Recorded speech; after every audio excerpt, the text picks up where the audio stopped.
Hello अस्सलाम वालेकुम guys, मेरा नाम है अली और मैं अपने channel daily horror stories by Ali से आपके सामने मौजूद हूँ।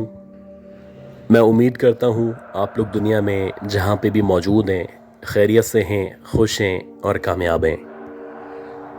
गाइस, अगर आप लोगों ने अब तक मेरे चैनल को सब्सक्राइब नहीं किया तो मैं आपसे रिक्वेस्ट करता हूँ कि इसको सब्सक्राइब कर लें। हो सके तो अपने सर्किल में, अपनी कम्युनिटी में इस चैनल को शेयर करें।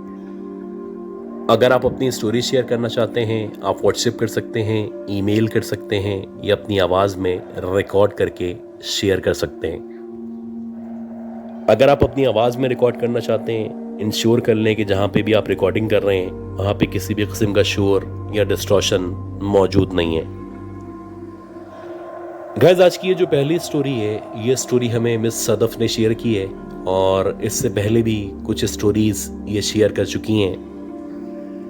ये स्टोरी इनकी जो दादी थी उनके साथ पेश आई थी और हमारी कोशिश है कि ये जो स्टोरी है इनकी दादी की ही ज़बानी हम आपके साथ शेयर कर सकें। मेरा नाम जमीला खातून है और ये जो किस्सा है ये मेरी फैमिली, मेरी अपनी सगी बहन के साथ पेश आया था। ये उस दौर का किस्सा है जब हम लोग लखनऊ में रहा करते थे और 1945-46 का टाइम था। मेरी 3 बहनें थीं जिनमें मैं सबसे बड़ी थी।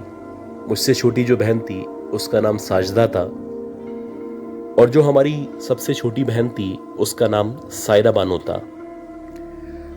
हमारे जो मदर फादर थे वो शुरू से ही सोमो सलात के पाबंद थे और वो कोशिश किया करते थे कि घर के अंदर नमाज, रोज़ा और इस तरह का जो माहौल है उसको कायम रख सकें।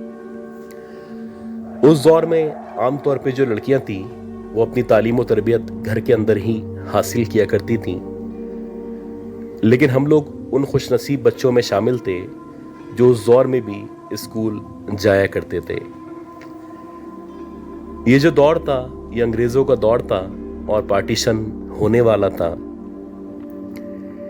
मेरी जो माँ थी वो ख़ास तौर पे जो मेरी छोटी बहन थी जिसका नाम सायरा बानो था उस पर बहुत ज़्यादा सख्ती किया करती थी। वो क्यों ना करती, जो हमारी छोटी बहन थी वो बहुत बेपरवाह थी, उसको किसी का भी ख्याल नहीं था, ना वो हमारे वालिदैन की बात माना करती थी और ना ही वो सारे काम किया करती थी जो हम लोग किया करते थे।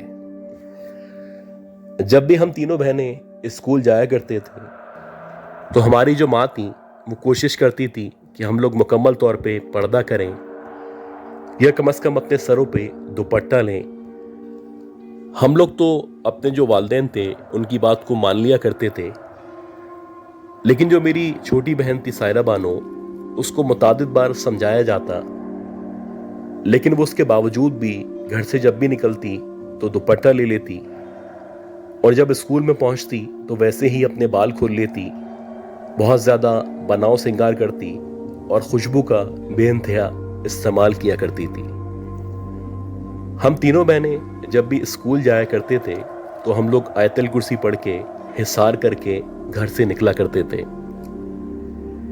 एक दफ़ा ऐसा हुआ कि हल्की हल्की सर्दियाँ चल रही थीं और इत्तफाक से हम दोनों जो बहनें थीं वो तबीयत ख़राब होने की वजह से स्कूल नहीं जा सकीं, जबकि जो हमारी छोटी वाली बहन थी सायरा बानो वो मुकम्मल तौर पे तैयार होके दुपट्टा लेके घर से निकली और जब वो स्कूल पहुंची तो वैसे ही उसने अपने सर से दुपट्टा हटा दिया, अपने बालों को खोल लिया और इसके साथ साथ उस दिन उसने बहुत ज़्यादा खुशबू का इस्तेमाल किया हुआ था। यह अल्लाह का हम तीनों बहनों पे करम था कि जब से हम लोगों ने होश संभाला था तो हमारे करीब जवार के जितने भी लोग थे, जितने भी जानने वाले थे, उन सब का यही ख्याल था कि हम तीनों में बला की खूबसूरती मौजूद है और ख़ास तौर पे जो हमारी छोटी वाली बहन है उसको अल्लाह ताला ने बहुत ही खूबसूरत बनाया है। खैर, उस दिन जब वो अकेले स्कूल गई तो सब कुछ ठीक था, लेकिन एकदम से उसको वॉशरूम जाने की ज़रूरत महसूस हुई। जब वो वॉशरूम गई तो वॉशरूम से जब वो बाहर निकली तो हमारी उस्तानियाँ बताती हैं कि जैसे ही वो वॉशरूम से बाहर आई तो उसकी जो आंखें थी वो बहुत अजीब तरीके से हम सब की तरफ देख रही थी, और ऐसा लग रहा था कि वो आंखें फाड़ फाड़ के बहुत गुस्से की हालत में तमाम उस्तानियों को देख रही है।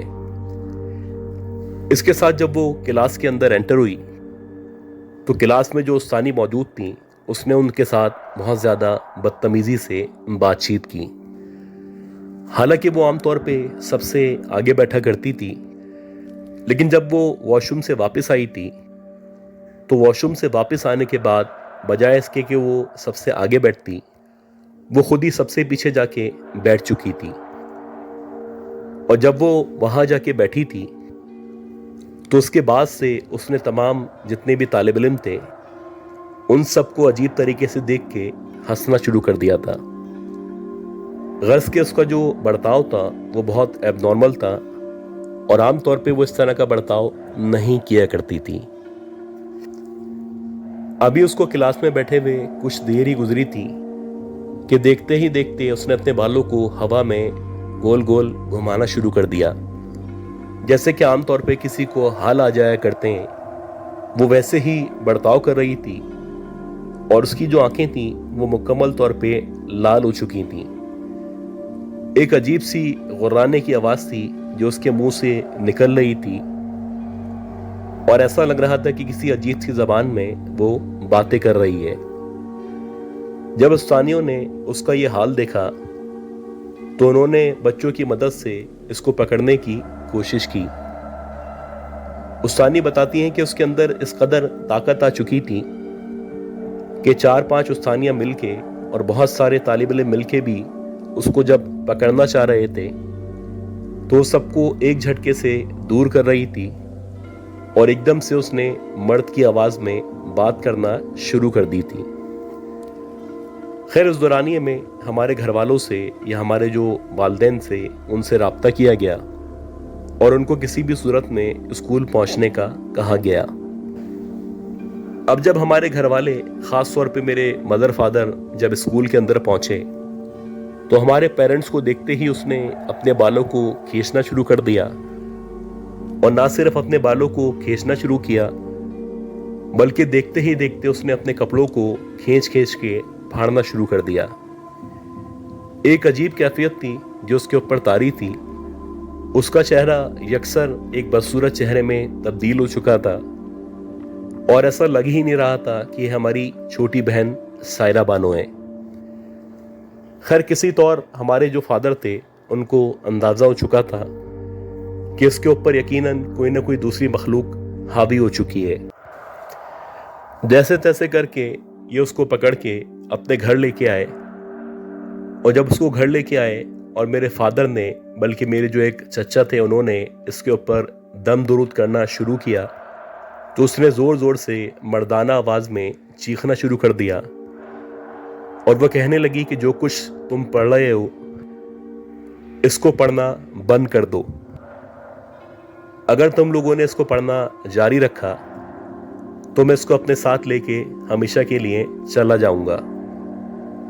यह कहने के बाद जो हमारी बहन थी उसने एकदम से घर से बाहर निकल के भागना शुरू कर दिया, और वो इस कदर तेजी से भाग रही थी, ऐसा लग रहा था कि जैसे कोई जानवर है जो अजीब तरीके से बहुत तेजी के साथ भाग रहा है। उसका पीछा करते करते बिलाखिर वो एक कब्रिस्तान के करीब जाके रुकी, और कब्रिस्तान के अंदर दाखिल होने से पहले उसने अपने कपड़े फाड़ के अपने आप को बरहना कर लिया। और इसी हालत में वो ना सिर्फ कब्रिस्तान के अंदर दाखिल हो गई बल्कि इसके साथ साथ कब्रिस्तान के अंदर वहां पे एक बेरी का दरख्त मौजूद था। ये उस दरख्त के ऊपर जाके चढ़ के बैठ गई। खैर, इस दौरानिए में जो करीबी इमाम साहब थे, इसके अलावा जो झाड़ फूक करने वाले थे, उन लोगों से राब्ता किया गया, और बिलाखिर उन्होंने जैसे तैसे उसको पकड़ के घर की तरफ लाने का इंतज़ाम किया। जब इसको हम लोग घर पे लेके आए और उसके बाद इसका इलाज शुरू किया गया तो काफ़ी कोशिशों के बाद इसके ऊपर जो मखलूक हावी हुई थी उसकी हाजिरी हुई। वो एक नापाक जिन था और उसका कहना था कि ये बाल खोल के जब वॉशरूम के अंदर एंटर हुई थी तो मैं वहीं पे ही मौजूद था, और जब मैंने इतनी खूबसूरत लड़की को बाल खोले हुए, खुशबू लगाए हुए वॉशरूम के अंदर देखा तो मैं उसी वक्त इसका आशिक हो चुका था। मैंने उसी वक्त ये फैसला कर लिया था कि इस लड़की को किसी भी सूरत अपने साथ इस दुनिया से लेके चला जाऊंगा। अब ये सुनने के बाद जो भी झाड़ फूक करने वाले थे या जो भी इमाम साहब थे, उन्होंने जिन से बातचीत शुरू की और उसको कहा कि तुम इसके ऊपर से फौरन चले जाओ, और अगर तुमने हमारी बात नहीं मानी तो ना सिर्फ हम तुम्हें जला देंगे बल्कि तुम्हारे साथ साथ जो तुम्हारे कबीले वाले हैं, तुम्हारे घर वाले हैं, उनको भी नहीं छोड़ेंगे। अब वो जो जिन था वो किसी भी कीमत पे इसके ऊपर से हटने को या इसको छोड़ने को तैयार नहीं था। बिलाखिर काफ़ी कोशिशों के बाद वो जो झाड़ फूक करने वाले थे उन्होंने एक पढ़ाई करना शुरू की। ये जो पढ़ाई वो कर रहे थे ये कब्रिस्तान के अंदर कर रहे थे, और पढ़ाई करते हुए इनके पास 2 हंडियां मौजूद थीं। जब उन्होंने पढ़ाई करना शुरू की तो उन्होंने सख्ती से कहा था कि किसी भी कीमत पे अपनी बहन को घर से बाहर नहीं निकलने देना है। अगर ये पढ़ाई के दौरान घर से बाहर निकली तो हो सकता है घर से बाहर निकलते ही इसकी मौत हो जाए। खैर, अल्लाह का शुक्र है, जब उन्होंने पढ़ाई करना शुरू की तो घर में जितने भी मर्द मौजूद थे या जितने भी अफराद मौजूद थे, उन्होंने किसी भी तरह हमारी बहन सायरा बानो को रोक के रखा, और तकरीबन 2 से 3 दिन के अंदर अंदर पढ़ाई करने के बाद उसकी जो हालत थी वो कदरे बेहतर हुई। तकरीबन 2-3 साल तक उसके ऊपर उस गंदी मखलूक के असरात रहे, और अक्सर ऐसा होता कि वो एबनॉर्मल बिहेव करना शुरू हो जाती। लेकिन अल्लाह का शुक्र है कि जैसे जैसे टाइम गुजरता रहा वैसे वैसे उसकी जो हालत थी बेहतर से बेहतर होती चली गई। और ये जो कुछ बुरा टाइम हमारी बहन ने या हम सब ने देखा था, उसकी जो वजह थी वो वालिदैन की नाफरमानी, उनका हुक्म ना मानना, और बाल खोल के या परफ्यूम लगा के तैयार होके वॉशरूम के अंदर जाना शामिल था। कभी कभी आप इस तरह की गलतियां कर बैठते हैं जिनका आपको अंदाज़ा ही नहीं होता कि आपको कितनी भारी पड़ने वाली हैं।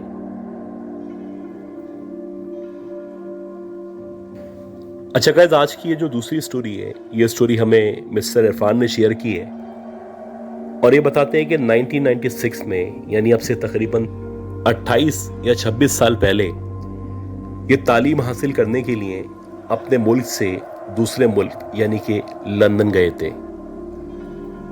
उस दौर में भी ये क्रेज था कि अक्सर लोग तालीम हासिल करने के लिए बैरून मुल्क, खास तौर पे लंदन जाया करते थे।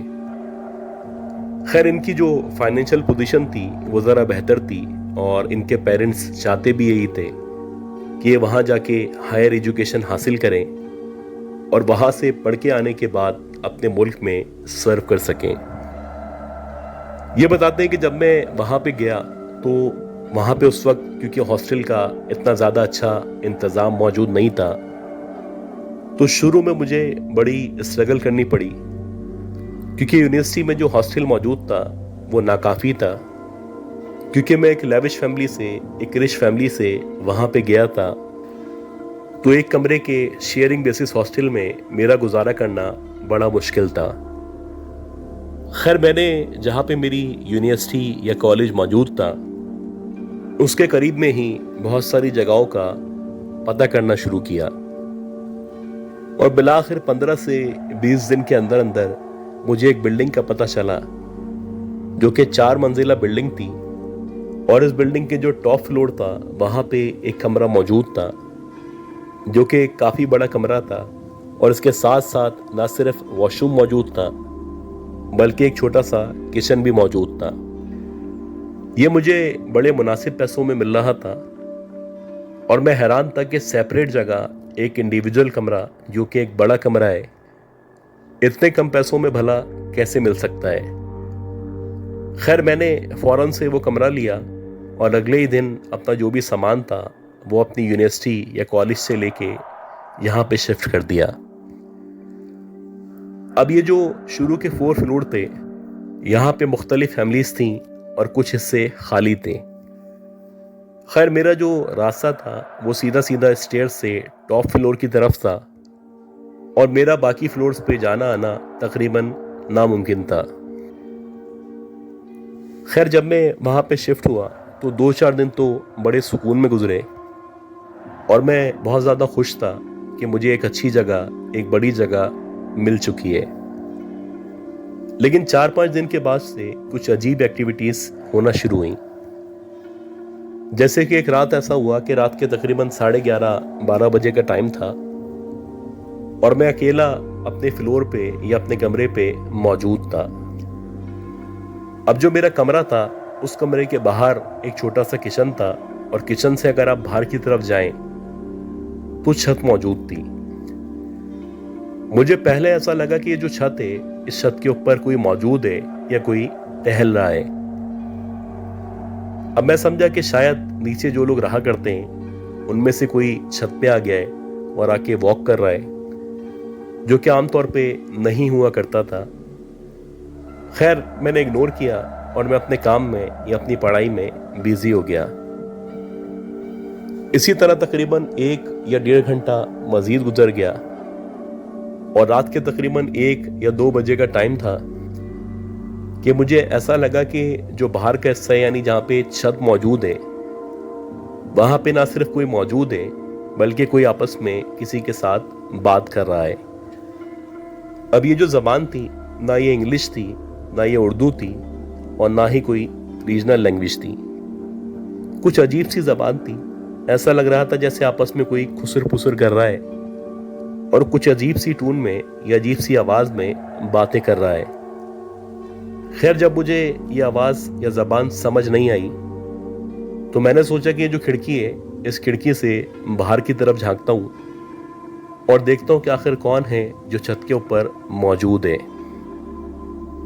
اب جیسے ہی میں نے اپنی کھڑکی سے چھت کی طرف دیکھا تو میں نے دیکھا کہ چھت کے بالکل درمیان میں ایک لڑکی کھڑی ہوئی ہے اور بظاہر اس نے ایسا لگ رہا ہے کہ وائٹ کلر کا اسکرٹ پہن رکھا ہے۔